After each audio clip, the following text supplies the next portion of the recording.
Защо премиера не иска да се жени? Защо задаваме този въпрос? Оказва се, че в Смоленско, докато е обикарал, Борисов е изпаднал в ситуация, в която да развеселява околните. В ролята на комик е влязъл отново, въпреки тежката ситуация с бедствието. Вижте всъщност отказ от тези любопитни моменти, уловени от кореспондента ни Анелия Веселинова.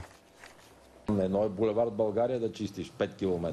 А тук са махали, където лятно време е трудно да се качиш. 20-30 часа на денонощно са работили, рискуват живота си.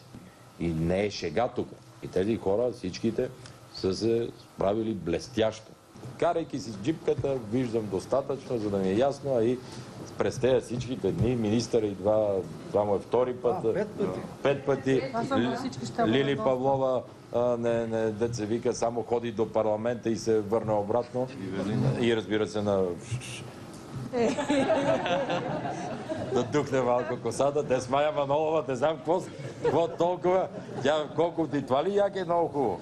Каза, че е нова машина, ми трябва много явно. Да, какво е било хубаво якето, тен ти забеляви. Ти си църна по рождение. Нали? Не си се пекла некъде, предполагам. Нали?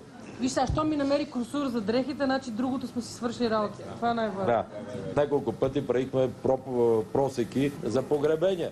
Вика за сватба нещо или за кръщане, или за раждане не сме правили. То се усети след 9 месеца. При нас имаме 9. След тъмното. Дано след тази седмица пък да решим друг проблем. Дай Боже, едно хубаво нещо да има от демографския проблем, поне от... Ако е така, ще ви гасим тока по една седмица. Вие къде отивате? Кой? Знаеш ли, че от такива като тебе не мога да се ожена?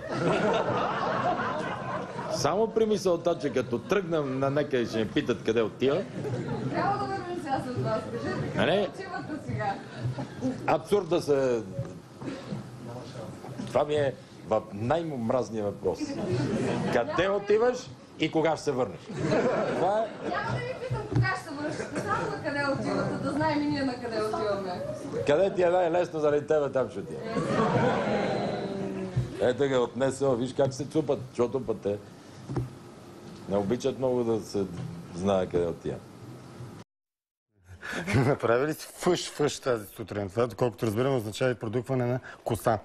Продукване също е неподходяща дума, както и фъш, но ако искаш, може да продължим.